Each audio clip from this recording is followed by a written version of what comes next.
cientos de organizaciones. Unas responden a aquellas víctimas producidas por la acción directa de las fuerzas de guerrilla, de las FARC o de los otros grupos. Otros son víctimas de la acción de las fuerzas de seguridad, ejército o policía.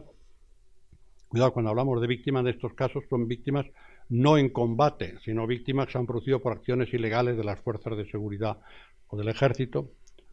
Otras son víctimas de los paramilitares, el caso de Enrique, que está aquí, su padre. Otros son víctimas simplemente de la acción criminal, del narcotráfico, de muchas cosas.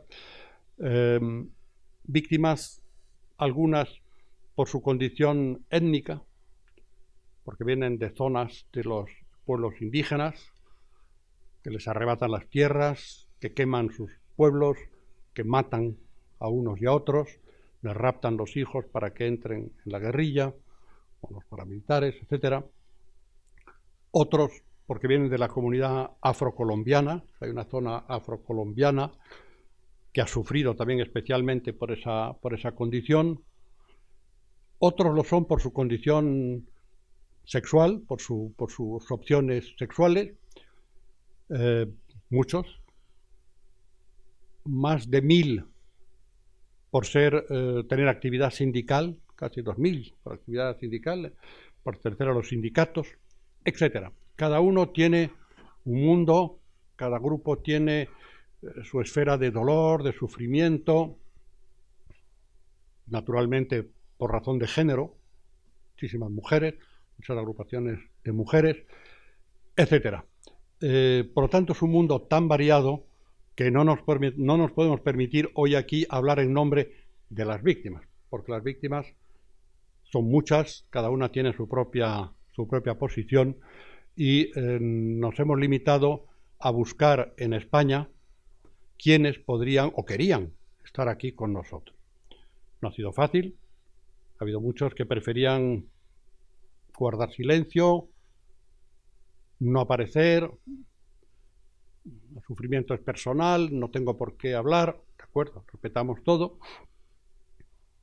Las dos personas que vienen hoy aquí sí han aceptado venir, y Enrique también aceptó, en cuanto que contactamos con él, venir a hablar. Por lo tanto, yo quisiera hacer esta precisión, porque alguien podrá decir, oiga, ¿cómo se atreven ustedes a decir que aquí están las víctimas? No, aquí están 3 víctimas, 3 personas que son víctimas, hablarán desde su posición personal, dialogarán con ustedes las preguntas que les quieran formular después, cuando terminemos, como ayer, desde esa exclusiva perspectiva, pero no quiero que parezca que nos arrogamos la representación de nadie.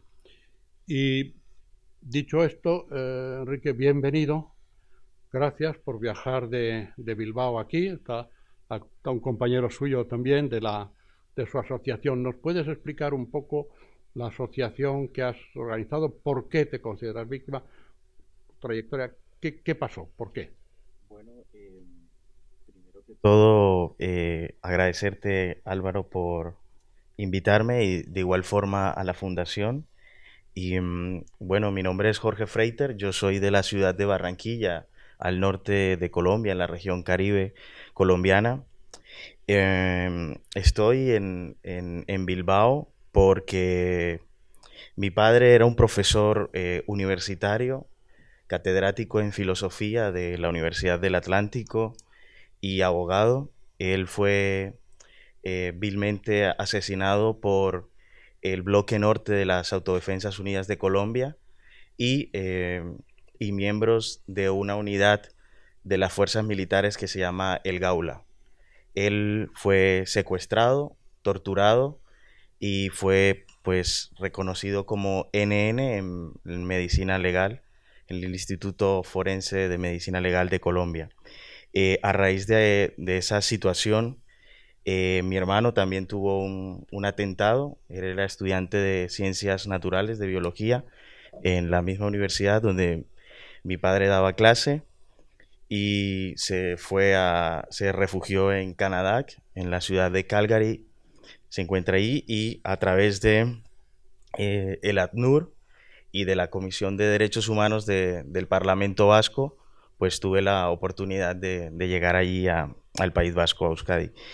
Estando allí, pues me di un poco a la tarea de comenzar a documentar un poco los casos de violencia política que existían en las universidades públicas, sobre todo de la región Caribe colombiana. Y me di también a la tarea de darle visibilidad al caso de mi padre. Y con un grupo de docentes y sindicatos del País Vasco, pues nos dimos a la tarea de crear esa asociación que lleva el nombre de mi padre, que se llama Asociación Jorge Adolfo Freiter Romero. A partir de ahí empezamos a abrir una línea de investigación sobre las violaciones de derechos humanos que pasan en muchas universidades públicas, no solamente de mi región, sino de muchos departamentos de Colombia, donde la infiltración del paramilitarismo fue muy fuerte. Por ejemplo, en la universidad donde mi padre trabajaba, hay alrededor de 23 docentes de un solo departamento, que es el Departamento de Ciencias Sociales, que fueron asesinados por agentes del Estado y por miembros del paramilitarismo. Posteriormente a eso, pues estando en el exilio, es difícil, ¿no?, poder hacer una reconstrucción de la memoria histórica del caso, porque habían agentes o hay agentes directamente implicados y también altos funcionarios de las fuerzas militares, y para nosotros es como supremamente complicado llevar el caso a la luz pública, ¿no?, donde verdaderamente el sistema político colombiano y sobre todo el sistema de justicia, a veces para las víctimas, cuando nos encontramos fuera, es un poco complicado insistirle para que existan elementos de justicia y elementos de verdad, ¿no? Bueno, Enrique, vamos, perdona que te interrumpa No pasa nada. un segundo. Este libro que ha traído Presente y Futuro de Colombia en tiempos de esperanza, está escrito por usted, ¿no? Sí. Es una historia. Pero yo quisiera dar la bienvenida a nuestros dos invitados, señor embajador, que está aquí también. No sé cómo lo ha hecho, pero ha llegado a una velocidad. No quiero saberlo, cómo ha sido, pero han llegado indemnes y prácticamente a la hora. Muchas gracias por estar aquí con nosotros. Les explico un poquito. Yo acabo de contar a las personas que nos acompañan que están aquí en condición para hablar como víctimas del conflicto, pero que no representamos nadie al conjunto de las víctimas de Colombia, que eso es un complejo muy grande, hay muchísimas organizaciones, muchísimos tipos de víctimas, etcétera, y por lo tanto no nos arrojamos esa autoridad. Cada uno habla desde su posición personal, su experiencia, y ahora vamos a ir hablando tranquilamente de ello, y luego hablaremos con los que están aquí. Ya habíamos empezado con Enrique, haciendo un poquito de tiempo, y había contado efectivamente el caso suyo, y yo ahora les voy a pedir, si no les importa, si se pueden presentar.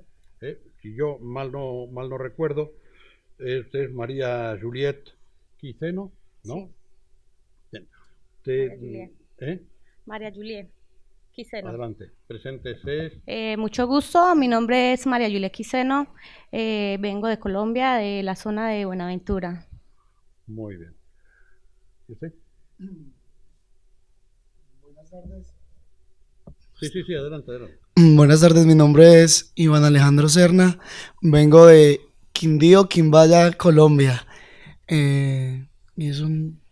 ¿Pertenecen a alguna asociación o algún grupo? No, a ningún grupo. Perfecto, ninguno. tampoco. No, señor. Muy bien. Bueno, pues ya estamos todos, ya sabemos. Vamos ahora a hablar un poquito en el proceso de paz, la posición en los acuerdos de La Habana. Ustedes conocerán, que habrán leído. Los acuerdos de La Habana son ni más ni menos que este libro de 310 páginas. En estas 310 páginas, en la página 124, punto quinto, se habla de acuerdo sobre las víctimas del conflicto. Y aquí se habla del sistema integral de verdad, justicia, reparación y no repetición. Cada palabra tiene su peso y su fuerza, ¿no? Verdad, justicia, reparación y no repetición. Mi primera pregunta, si les parece, para que empecemos a hablar, ¿cuál ha sido la experiencia de ustedes dos, cada uno? ¿Por qué se consideran víctimas? Y luego hablamos del proceso de paz. Adelante, Julia. Bueno, yo me considero desplazada de Colombia porque en la zona donde yo estaba me tocó desplazarme hacia otra ciudad. O sea, no podía vivir allí por el conflicto armado, por la violencia que en este momento aún todavía lo hay. Entonces, por eso me considero que soy desplazada de ese lugar. Tuvo que ir a vivir fuera de su Sí, me tocó desplazarme hacia una zona que se llama Armenia y estuve allí 3 años hasta ahora que me he venido acá a ese país. De acuerdo. ¿Sí? Bueno, yo me considero víctima porque a mí, pues hace un tiempo atrás, le quitaron la vida a mi padre. Y por ese motivo, un hogar formado, estudiando en mi pueblo, donde pues nací, estaba criando normal y me robaron la posibilidad de seguir con mi padre y no obstante eso, siguieron amenazándonos y siguieron diciéndonos, pues, cohibiéndonos del lugar de donde estábamos. Y entonces por eso me siento víctima de conflicto, ¿no? Usted tuvo que ir también De mi pueblo. Tuve que ir a un lugar donde se llama Jamundí Valle, donde estuve con una tía que nos ayudó a mí y a mi madre. De acuerdo. Entonces, si les parece bien, yo les preguntaría, después de todo este proceso tan duro, tan difícil, cada uno ha tenido su experiencia, ¿qué piensan ustedes del proceso de paz? Empezaríamos por Enrique. Brevemente para que todos puedan intervenir. Vale, pues yo creo que es un espacio inédito en la historia contemporánea de Colombia. Yo creo que verdaderamente es un acuerdo de paz que sitúa a las víctimas del conflicto, cosa que en otros procesos de paz escasamente han existido o se ha nombrado en los acuerdos que han firmado el Estado colombiano con las insurgencias.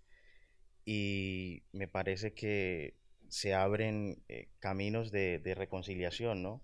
Y sobre todo de visibilización frente a muchos casos, sobre todo de crímenes de Estado y de una violencia muy sistemática que hemos vivido, ¿no? Como víctimas. Vemos muy positivamente que empieza a funcionar el tema de la Comisión de la Verdad, cosa que en el conflicto colombiano se requiere y es muy necesaria. Y verdaderamente nosotros como víctimas creemos que se tiene que seguir fortaleciendo el acuerdo y que no existe una marcha atrás, yo creo, en este camino, ¿no?, de paz. ¿Ustedes qué opinan? Bueno, yo creo que este proceso de paz se lo merece el país, porque llevamos mucho tiempo en muchas ciudades sufriendo todo eso, lo que es la violencia. Entonces, creo que el proceso de paz debería de seguir y pues que ojalá pues fuera muy pronto porque hay muchas personas, no solo como yo, que soy aquí en esa parte, desplazada de mi país, de mi tierra, donde prácticamente he crecido, he vivido, tengo mi familia.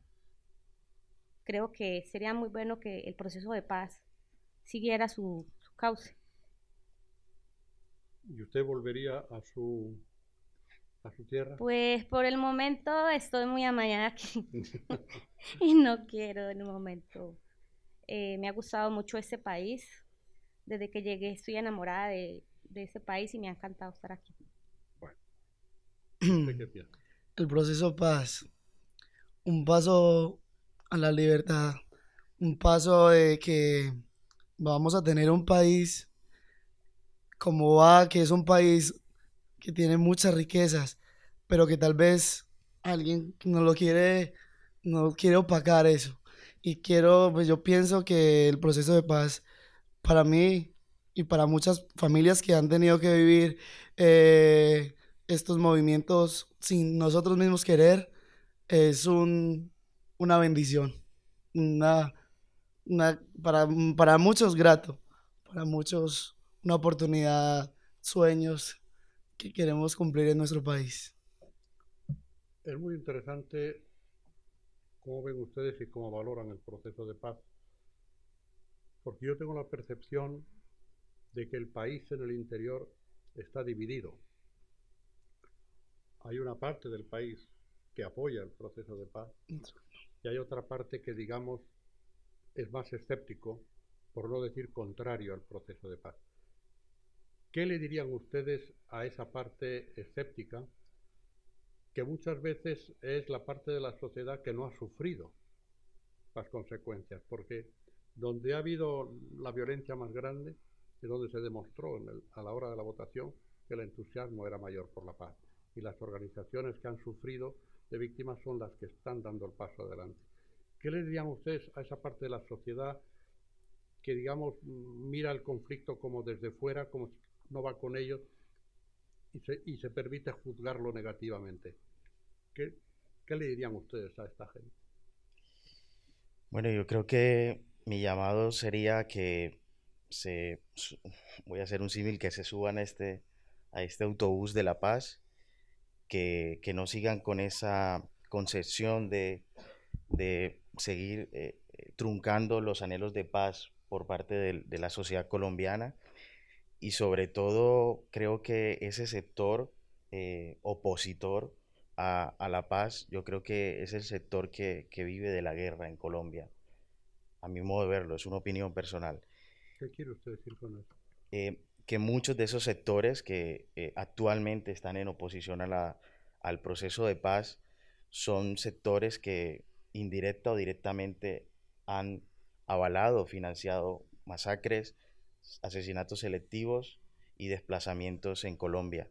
Y yo creo que esos sectores siguen con el discurso de una violencia perpetua en Colombia que les rentabiliza políticamente, a una paz perpetua que le rentabiliza a toda la sociedad colombiana, ¿no? Y yo creo que es ahí donde debemos de apostarle a eso. No podemos volver a repetir esa confrontación militar, esa confrontación política que hemos sufrido alrededor de 65 años. Yo creo que tenemos que pasar esa página, eso sí, con verdad, justicia, reparación, dignidad para las víctimas y sobre todo que las dos partes, tanto el Estado colombiano y la insurgencia, pues se den cuenta que las víctimas son el centro del acuerdo y eso debe de ser así, ¿no? ¿Y ustedes qué piensan? Bueno, yo pienso y creo que, como dice el dicho, un país unido nunca será vencido, pero pues como siempre hay personas que apoyan y otras no. ¿Por qué las otras no apoyan? Porque se dejan, o sea, hay gente que le mete cizaña mucho a la gente para que la gente no apoye ese proceso de paz. Por eso es que hay muchas partes en Colombia que no lo apoyan. Y pues por otros conflictos que hay en el país. ¿Por qué cree usted que no lo apoya? Su opinión personal, sincera. Bueno, en mi opinión personal es que con todo esto que ha pasado con el presidente y pues la guerrilla, la gente no estuvo muy de acuerdo de que pues que él hiciera todo ese proceso, porque la gente no quería que la guerrilla venga de pronto más adelante a ocupar un cargo, no sé, en el país. No sabría cómo decirte. Sí, vamos a ver. Entonces, eso es lo que la gente, mucha gente que no apoya esto, más que todo fue por eso. Ya. gente que piensa que Claro, como el la presidente venganza estaba tiene que llegar haciendo mucho su allá. proceso de paz con la guerrilla, con estos señores que estaban en La Habana, entonces hubo gente que no estuvo de acuerdo, no estuvo de acuerdo. Ujú. Hasta yo lo puedo decir, pues, que demasiada gente que no estuvo de acuerdo. Claro, porque el proceso está pensado para que la gente que deje las armas entre en la vida civil. Es decir, pasar una página de la historia de Colombia y que esa gente, unos y otros, entren en la vida civil. En vez de usar las armas, organicen un partido político y participen en la vida política del país. Yo sé que eso es difícil, es complicado, Sí, pero pero la paz es así, solamente no ¿no? es difícil para uno que ha sido, que tiene esto de estar desplazado de su tierra donde uno viene, para las personas que están viendo en ese momento de que están haciendo un arreglo con la guerrilla y la gente se llena de motivos de decir, no, pero ¿cómo así que van a hacer ese arreglo? Ellos van a quedar libres, no van a tener ningún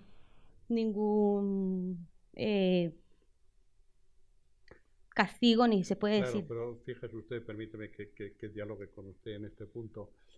Es un punto que no es verdad, es un punto de intoxicación. Ujú. Es decir, la gente de la guerrilla no va a quedar libre.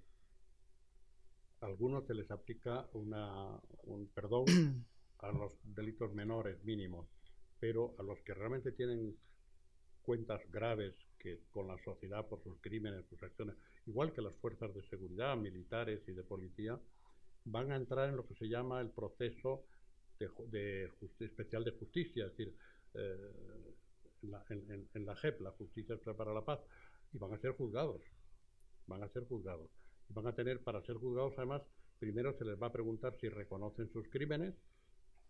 Si lo reconocen, tendrán una pena. Si no lo reconocen, tendrán todo un juicio. O sea, que van a pasar por los tribunales. No van a ir directamente a sus casas, ni uno ni otro. Tal vez eso no ha llegado bien a la opinión pública, me parece a mí, ¿no? Pero también es una fórmula. Ya sé que no es la justicia perfecta, claro, sin duda. Pero la paz exige sacrificios de unos y de otros, Sí, ¿no? pero como te digo, tú sabes que cada cabeza es un mundo y todo mundo no pensamos igual. Por lo menos la gente que no apoya este proceso de paz y en todo lo que se dio la vez pasada, pues ahí ahorita donde está otra vez, volver a empezar de nuevo con el proceso de paz, con el diálogo, bueno, en fin, todo eso. Bueno, vamos a ver si este funciona, ¿no? Ojalá. ¿Qué opina usted? Yo pienso que las personas que están apáticas a decir no al proceso de paz, yo creo que ellos hay muchos que no han vivido por lo que hemos pasado nosotros. Ellos no saben qué es desplazarse de un lugar sin querer, si se tienen que ir no porque ellos les nazcan, sino que es obligado. Tal vez ellos no lo han tenido que vivir, por eso serán apáticos a decir no. Serán apáticos a decir no porque no quieren ver más casos en familias que hemos sufrido esto. Ellos no lo han visto así y pienso que por eso será que dicen que no. ¿Usted cree que es posible un proceso de paz compatible con el perdón? ¿Se puede perdonar o no se puede perdonar? Una cosa es olvidar, otra cosa es perdonar. Yo, ¿Cómo ven ustedes eso?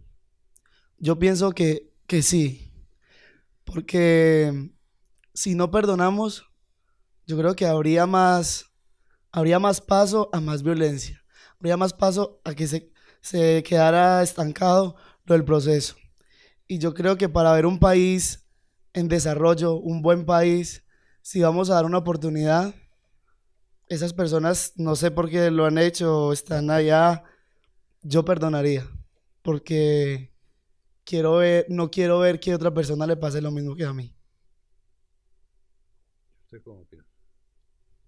Pues yo creo que sí, también se puede perdonar, porque como dice mi Dios, hay que perdonar las cosas. Y pues yo siempre he pensado de que tener un rencor en el corazón con las demás personas que nos hayan hecho tanto daño, eso igual a nosotros no nos lleva a ningún lado. Enrique, ¿qué pasa cuando se ha tenido ese drama tan grande que es la muerte del padre? ¿Se puede Pues perdonar? sí, yo creo que hay que perdonar, pero también creo que eso va acompañado de las premisas que usted citó anteriormente, ¿no? El tema de Justicia, verdad verdad, justicia, verdad, reparación y y no repetición. y la garantía de no repetición, porque el hecho está no es solamente un acto simbólico de encontrarse con la persona victimaria y la víctima, sino también que se cumplan esas premisas, ¿no? En ese proceso de trauma o duelo que sufrimos nosotras las víctimas, ¿no? Yo creo que eso es supremamente fundamental. ¿Ustedes creen que en este momento en el que estamos viviendo el avance del proceso de paz, ahora ayer comentábamos la dificultad que había de a lo mejor cumplir o no cumplir el plazo para entregar las armas a las FARC, se ha llegado a un acuerdo de ampliar ese plazo para que efectivamente se puedan entregar, establecer las zonas veredales donde puedan empezar a formar a esta gente para que entren en la sociedad civil normal, porque estar tantos años dando tiros en la selva y luego entrar en una sociedad como uno más es un proceso complejo. ¿Qué más le pedirían ustedes a este proceso? En ese concepto de reparación, ¿les parece suficiente lo que se está haciendo o pedirían más? Lo digo a ustedes individualmente porque yo he escuchado a muchas organizaciones que allí insisten en justicia, justicia, justicia. ¿Ustedes cómo lo ven? ¿El proceso es suficiente como está encauzado o le pedirían más a las autoridades y a la sociedad? Porque también la sociedad tiene que opinar, ¿no? Te damos la palabra ahora. Pues yo creo que no es que no sabría si eso lo aplazaran más de todo este tiempo, todos esos años que llevan en este proceso, y más ahora que estaban ahí prácticamente, y tener que esperar más tiempo. Y pues en respecto con las personas que se desplacen, se desmovilicen, pues tendrían que de pronto, o creo yo, estudiar un poquito más eso, de pronto tener un poquito más de tiempo, que organicen todo muy bien para poder que ellos puedan entregar sus armas. Para usted, Julián, la reparación sería, por ejemplo, que le facilitasen a su familia volver a su tierra, recuperar, no sé si tenían tierras o bienes, ser compensados por eso. Eso entraría en la reparación, aparte de la justicia y el castigo de los criminales. Sí, yo creo que sí, porque vemos muchas personas que nos ha tocado desplazarnos de nuestro lugar, dejar nuestras viviendas, dejar nuestros terrenos, dejar nuestras familias. Entonces creo que sí, debería de ser una reparación Y para unas ayudas económicas para poder rehacer su vida otra vez. sí, más que todo para las personas que les ha tocado prácticamente dejar todo, que prácticamente les han matado las familias. Creo que es una reparación que ellos también lo merecen. ¿Usted cómo lo vería?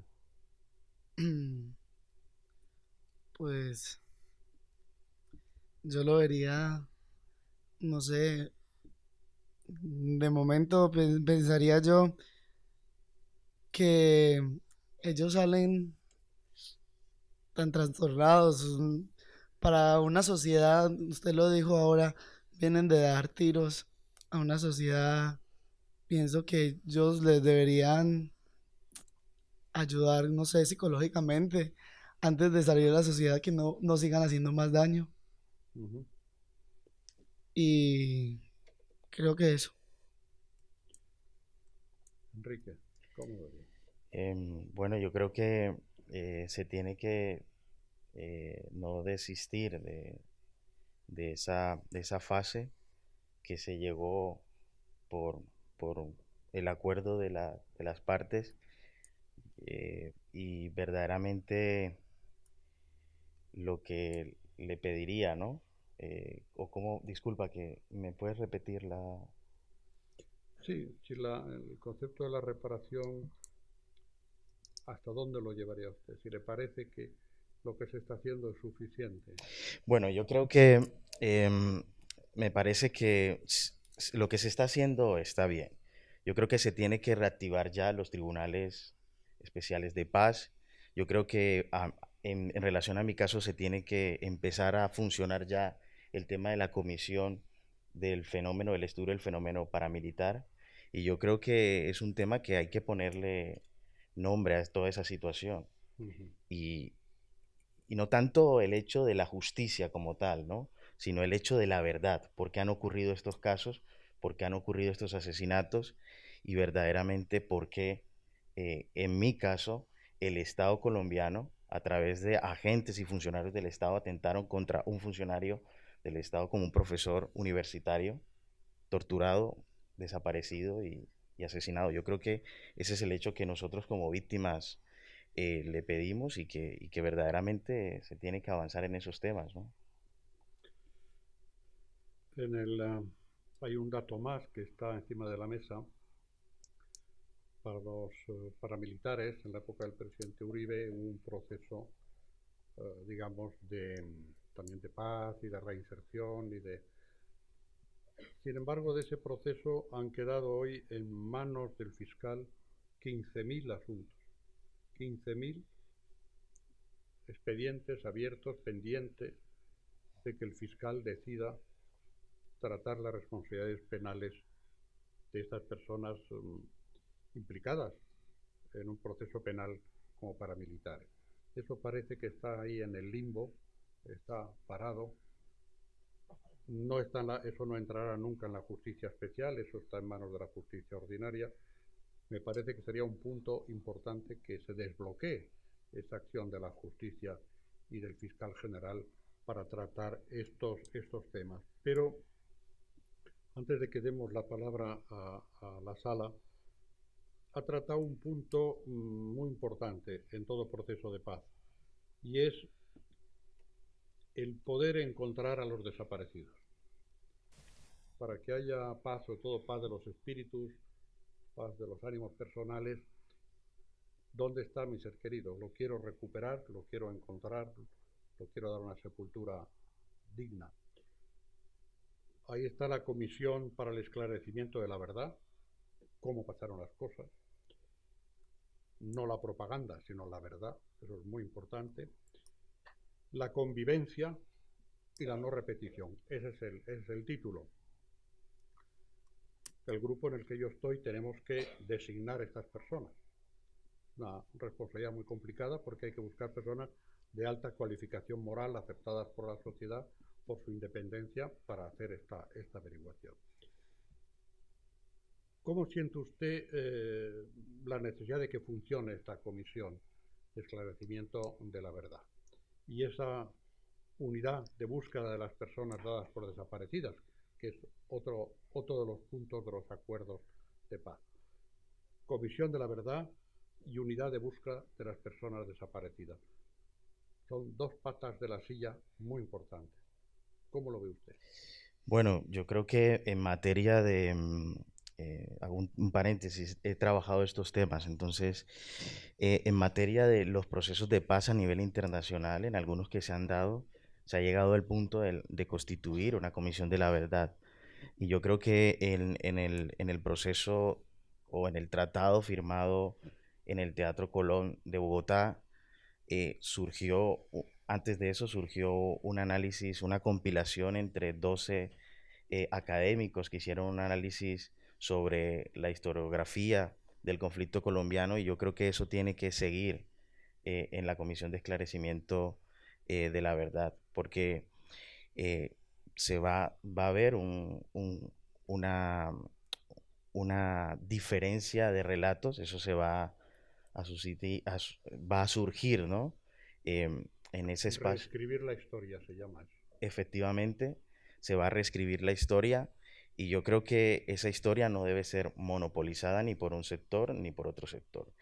Y como estamos en Colombia, es un país donde se polariza todo, entonces es un tema que a mí me preocupa mucho, ¿no? Y justo en fase de elecciones presidenciales en el próximo año. Yo creo que no hay que jugar con el relato de las víctimas, no hay que jugar con el relato político de nuestra historia en Colombia y eso debe de estar funcionando ya. Yo creo que eso debe de estar funcionando porque el proceso de paz está entrando también en una crisis política, ¿no? Con el fallo de la Corte y también esa extrema derecha que hay en El Colombia, último fallo, dice. efectivamente, del fast track, esa extrema derecha está intentando truncar esos anhelos de paz y verdaderamente que es muy, muy preocupante.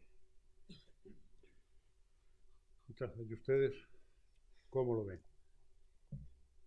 Esta búsqueda de los desaparecidos, este Bueno, esclarecimiento de la verdad de lo que pasó, ¿por bueno, qué yo usted creo fue que desplazada? yo creo que esa búsqueda es larga, que creo que no debe quedar ahí, porque hay mucha gente desaparecida, mucha gente. Hay mucha gente que ha desaparecido y en el momento no las han podido encontrar. Yo por lo menos tengo un primo que lo mataron hace unos años y hace como unos años atrás lo hemos encontrado como NN en otro pueblo.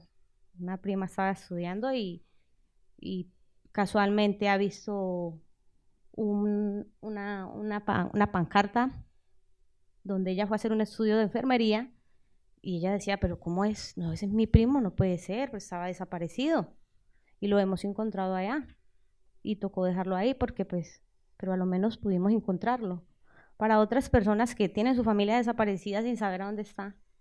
Entonces yo creo que deben de seguir con esto, en la búsqueda de todas estas personas que están desaparecidas para que las familias puedan descansar y decir, he encontrado a mi familiar. Por eso es muy importante que los actores del conflicto, unos y otros, digan o cuenten dónde están las personas desaparecidas, porque ellos sí que saben Pues dónde mira, han puesto o han enterrado a las pues personas mira cómo apareció mi desaparecidas. familiar. Eso es clave, exactamente. ¿Usted qué piensa? Es duro esclarecer la muerte de personas. Particularmente, también me pasó el caso como ella, un familiar. Hace muchos años, creo que más de 10 años, mataron a su hijo. Y la madre lo ha buscado hasta el día de hoy. Y no ha podido esclarecer ni dónde fue, dónde lo llevaron. Y pienso que si estas personas pudieran decirlo, pues sería algo para sus familias, así haya pasado mucho tiempo.